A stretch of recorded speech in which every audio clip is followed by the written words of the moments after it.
This is Frank Yosa, CEO of Hard Ketones, and we're going to be talking with Dr. Gus Vickery. He has been using the products on the ketone aid side as well as the hard ketones side for several years now. So I wanted to talk to him about focusing on alcohol and his thoughts on microdosing alcohol or just one drink a day, and the perceptions of the science being that it's quote unquote healthy to have one drink a day. So thanks for coming on.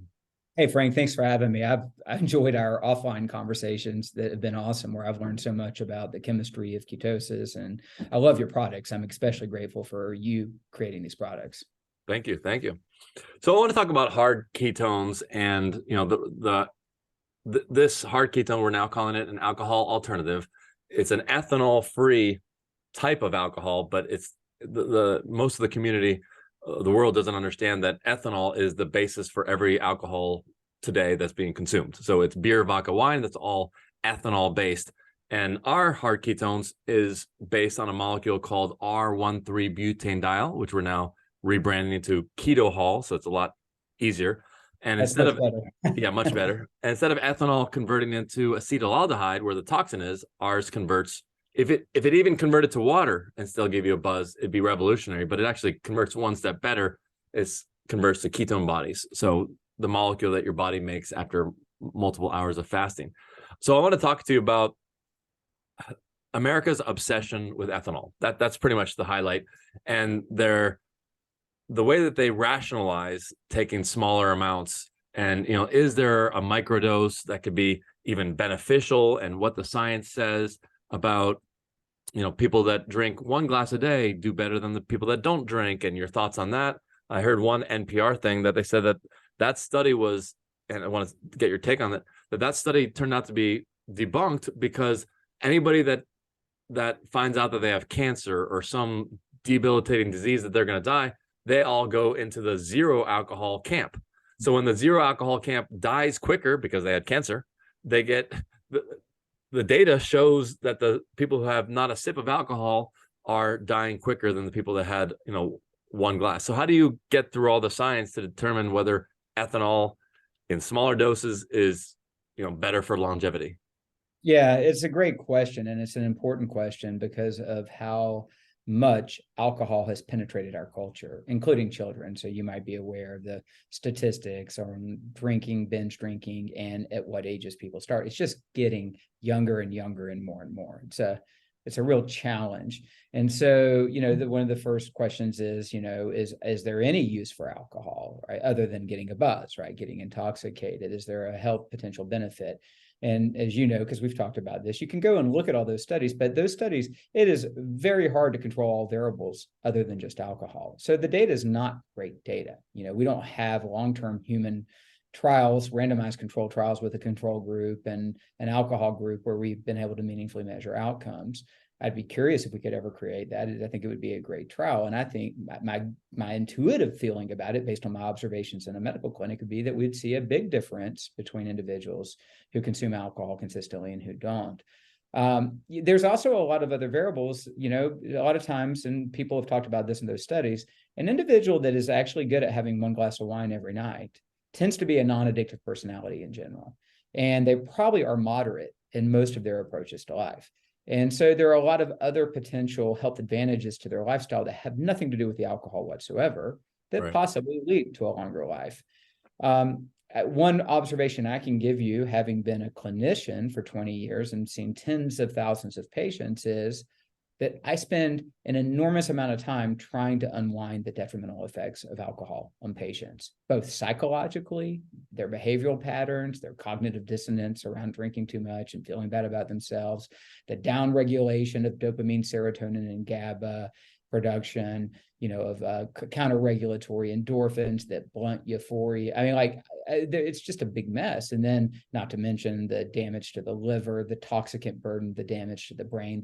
I mean, there's so much science behind alcohol having a damaging effect on multiple aspects of human health that it's one of those things where if I could just have people not drink, but still live very happy lives, enjoy, social engagement and enjoy doing things, there'd be far less disease I'd be treating, So What if they just have one glass a week? Do you think there's a difference between one glass a week and 0 glasses a week? Have you seen that's a tough question to ask. And so my question would be, why are you having one glass a week? Right now, it might be the answer is, I absolutely love the flavor of French Burgundy, and that one glass is delicious for me. I can't make any claims based on data that one pour of a wine a week is going to have a negative health consequence. I can't. I don't have any data to support that. I can say that I could argue it's not good for you, right? Like it's probably not giving you any advantages, but there are advantages to enjoying life. And if that gives you an enormous amount of pleasure and well-being and you truly can keep a lid on it, then great. Now, the studies suggest that that's a rare thing to occur because alcohol is addictive, highly addictive. It creates a response in the body with multiple neurotransmitters and endorphins that cause you to be relaxed and disinhibited and to feel good for most people. And so, but it very quickly counterregulates itself because the brain doesn't want to stay in a disinhibited, relaxed state because that would be threatening through most of human history to be in that state. So for most individuals, one glass a week is rarely a sustainable pattern. And most people will end up wanting to have a glass another night of the week and then another night of the week and then two. Most people don't just have one glass a week. But I couldn't state definitively that there would be a negative lifelong outcome from one glass of wine a week. Okay. So what have you seen with your patients as far as recommending them to try alternative products, hard ketones, or even we were talking offline about kratom. What are your thoughts on different options for people and what have you seen work? Yeah. And so back to this theory that alcohol is a toxin always, right? That I don't see a reason to microdose alcohol. Right. Why real briefly, and I'm going to answer your question. We talked about this. Yeah, there are a lot of hormetic stressors that we dose into human systems to create adaptive responses, increase stress resiliency. And that's a good thing. We know that exposure to hormetic stressors, hormesis, can add to your longevity and improve genetic expression and create a healthier, more robust individual. And one method of hormesis is to put small poisons into the body, bitter herbs, phytonutrients that are actually what we call, like xenotoxins, that in the right doses and exposures create positive physiological responses. So that is a great thing. We have a lot of choices there. So why would we choose ethanol, which has so much downside to it? It's always a toxin, right? And so anyway, so patients understand this. They come to me, we get a bunch of data. They're wanting to either optimize or they've been sick and they're trying to get well. And either way, they're looking to restore health if they've been sick with complex medical problems and they feel terrible and they need to feel better. Or if they're an optimizer and high performer, then they're looking for every edge that they can improve performance. And so we're always ending up talking about alcohol, right? Yep. Because it's the lowest hanging fruit, the easiest thing you can do. You don't feel good? Do you drink alcohol? Don't drink alcohol. Hey, doctor, it hurts when I touch my elbow here. Okay, don't touch your elbow there. Yeah, that's right. Yeah, so if they're sick and need to get well, I'm like, if we can get this toxin out of your system, you're gonna, it's gonna go a lot faster for you. If they're a high performer wanting to enhance performance, I'm like, well, if we can get rid of alcohol, your sleep quality, your heart rate variability, your everything, you're just gonna be healthier. You're gonna be able to perform better. So it's a topic that comes up in almost every conversation. Some of the people come to see me don't drink, so we don't have to go there. They have other habits we may address. So then we get into, what do we do about this? I really like alcohol. I have so much fun. And the whole spectrum of it. Some people, it's they've been convinced that 1 or 2 glasses of wine every night's good for them. No science to support that whatsoever. Zero, zippo, nada. Some epidemiological data suggesting if you live in France and do it, that maybe you have less heart disease, but other studies have suggested that that's not the case. Yeah.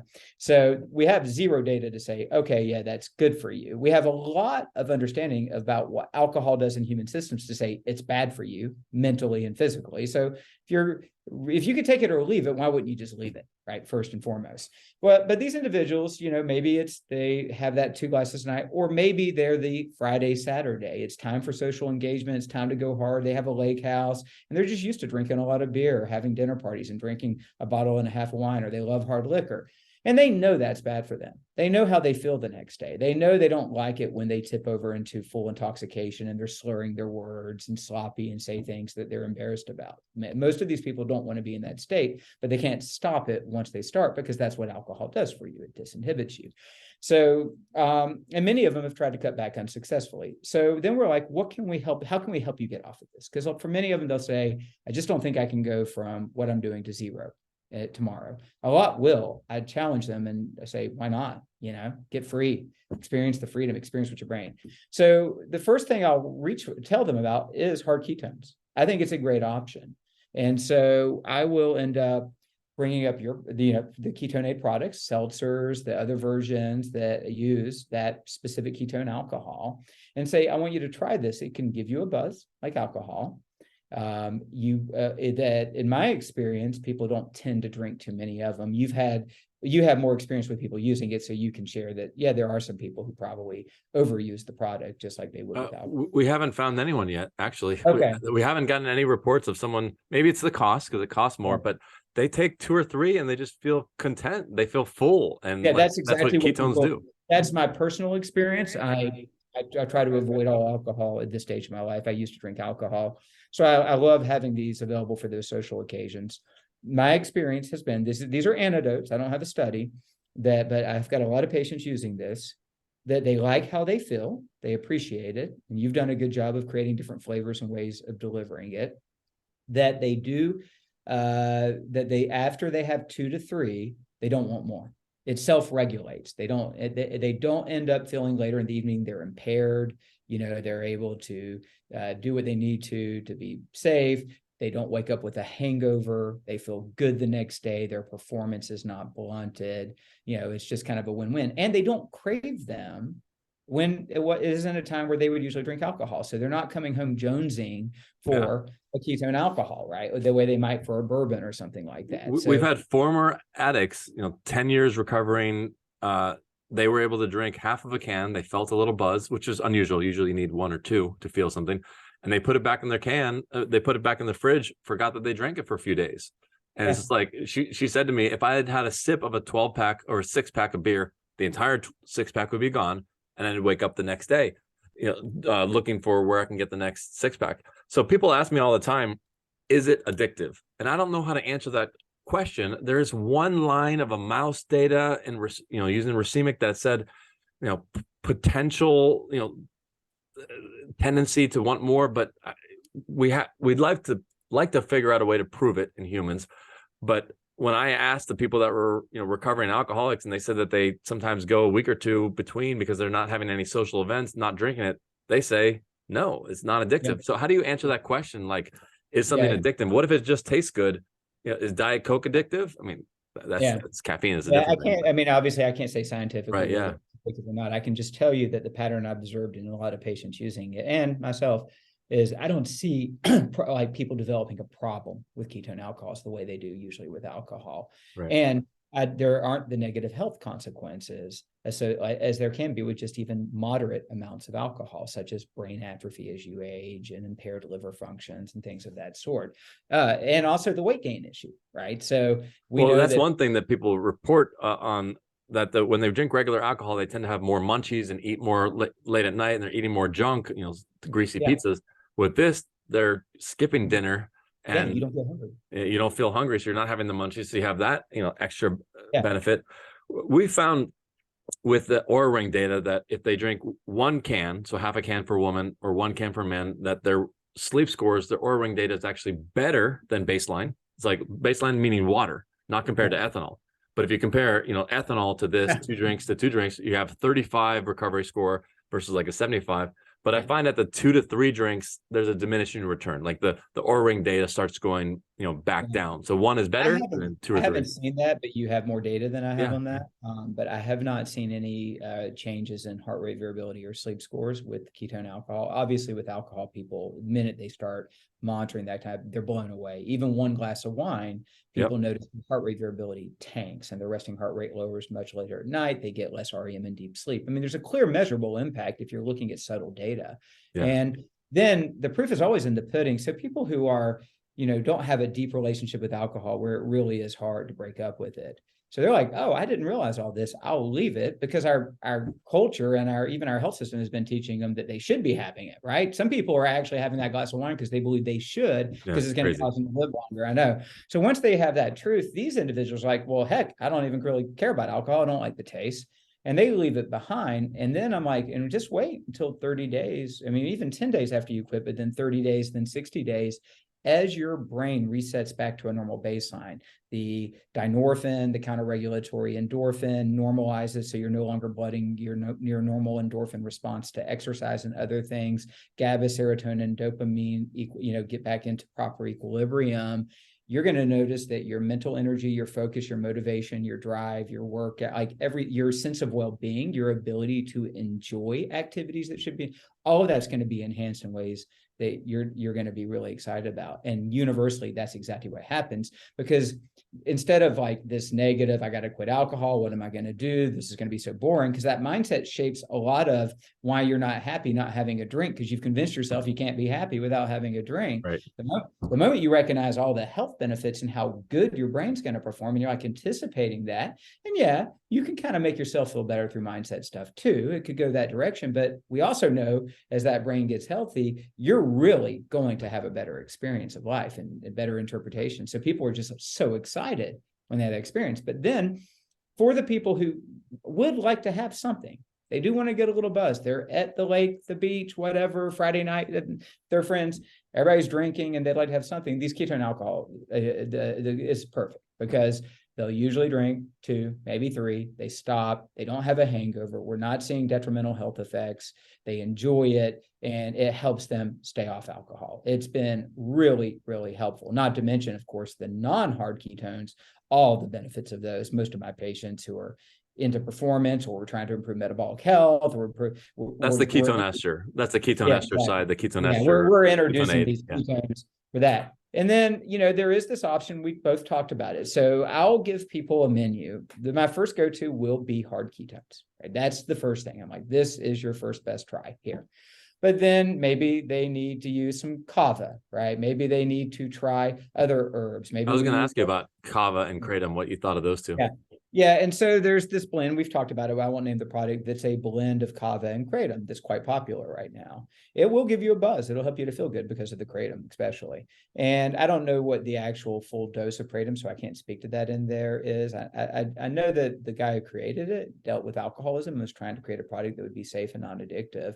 But I've seen a lot of people have challenges with kratom. They've added it because they had some back pain and they thought it was safer than Percocet, and they ended up having withdrawals and a real hard time getting off of that drug. So I'm not a real big fan of it. You called kratom a drug, which it's almost closer to a drug, but it's labeled currently as a supplement. And I had one guy email me saying, "Hey, I wish I took your advice. I'm now up to 8 bottles a day because I broke up with I had a divorce with my wife, and he got up to 8 bottles, and he's that stuff can be, not always. Everyone says, oh, but I'm not.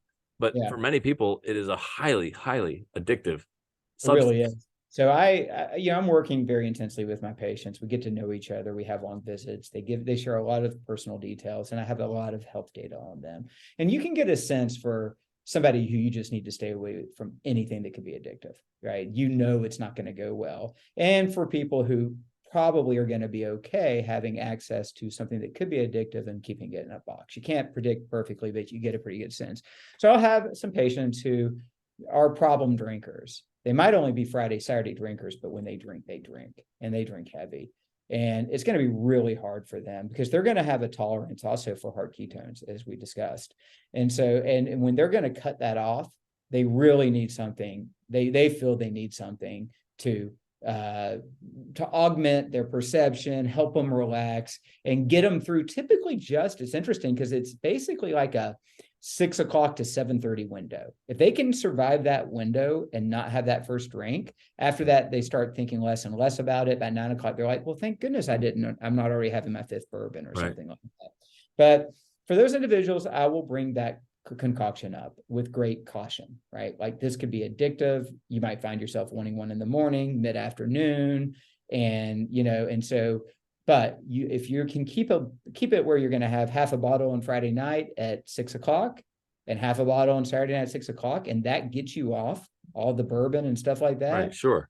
Yeah. And I do have a handful of individuals, and that's exactly what they're doing. They're having a half of that kratom kava mix on their Friday evening, right when the social hour is starting, and they're doing it on Saturday. They're not having it at any other time. And it has allowed them to finally clear the heavy alcohol out. Right. So, well, one thing I have noticed with people that have a high tolerance for regular ethanol alcohol, they don't feel the buzz with our keto haul. They don't feel it with 1 or 2 cans, but then it almost shifts into like a different use. It at the same time, it blocks their urge to have regular ethanol. So it might not give them the buzz. And people think that they're addicted to the buzz, but they're really addicted to the chemical, visceral feeling of, I have to have that drink. So it lowers that.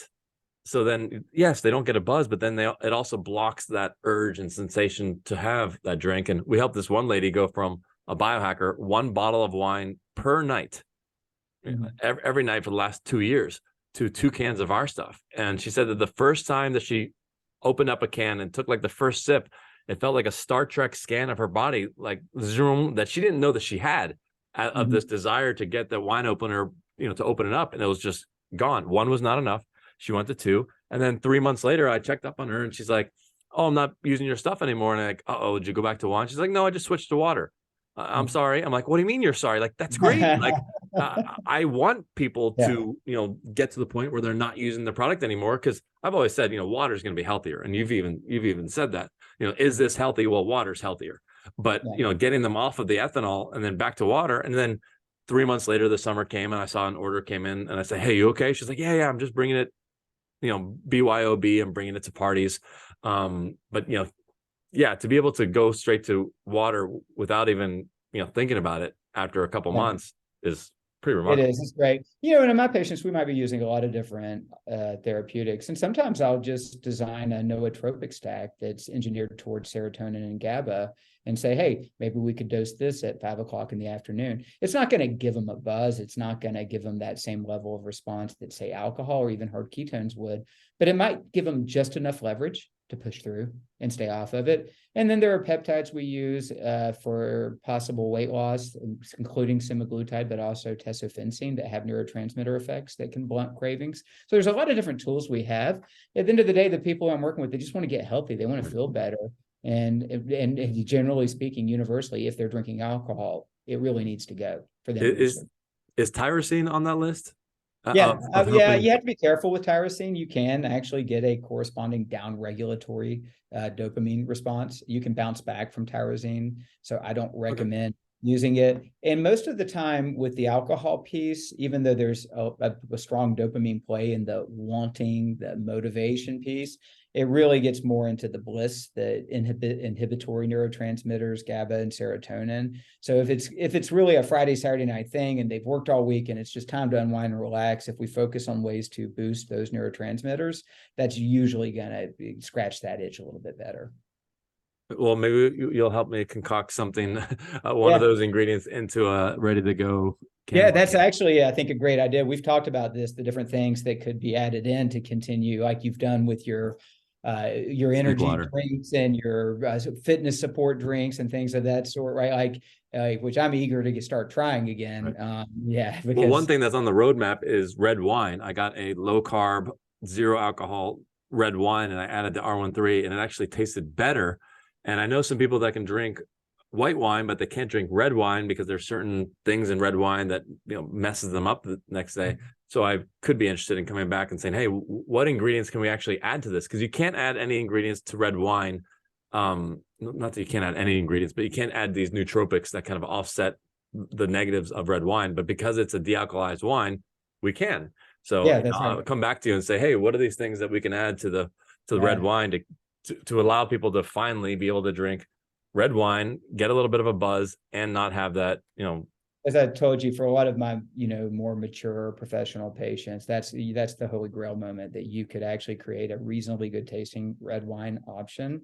That's gonna that'll seal the deal right there. Cause that's the number one thing I hear is just that, good red. And it's interesting. What about beer? You don't hear, I would have thought beer would have been the 5X. I do hear beer, but red wine's the main one I hear. People who are used to ordering a really good Burgundy or Bordeaux with dinner, and that flavor and the way it complements. The truth is, you go back in time, if you're a kid and you taste your parents' red wine, you'd spit it out, right? Yeah. We have cultivated that taste. It's not naturally good tasting to us. We have trained that response, and we can untrain that response. We can change those preferences. There's a pathway from your prefrontal cortex to taste centers, reward centers, and hypothalamus that allow you to begin to shape what you would prefer if you do it the right way.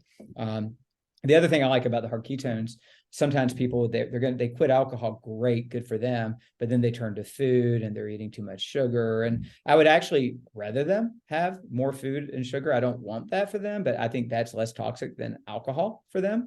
So I would have them make that decision, but now we're dealing with metabolic issues and the negative impact of that, and we have to unwind that. So with the hard ketones, typically they don't eat as much as you already mentioned, right? So instead of having, tends to help with the appetite control and that craving control. It's just a really nice fit. I'm really grateful for this solution because it's a common conundrum people are dealing with in our society, and it appears to be getting worse. This truth about alcohol just needs to be told. It's a toxin. It's bad for you. If you start at a young age and you have a potential for dependency, you will place yourself in an alcohol prison for the rest of your life until you get free of it, because you will have a hard time enjoying activities if you can't have alcohol. And who wants to live their life in a prison like that? Right. You summed it up very well there. So thank you very much. I know you have another patient to go to, so we try to squeeze half an hour in here. Very much appreciated. I think we hit everything. Anything else you can think of? No, not at all, other than just back to, because we've talked a lot about this whole microtoxin theory. I just want to say again, I can't find any publications that prove that alcohol is an effective microtoxin. And you have a lot of other choices if you're looking to use small dose toxins for hormesis. And so I would say, with all the potential downside of alcohol, choose something else if that's why you're going to do it. Well, great. Thank you very much. Yeah, thank you, Frank. And I'm really appreciative for what you've created. It's helping a lot of people. Thank you.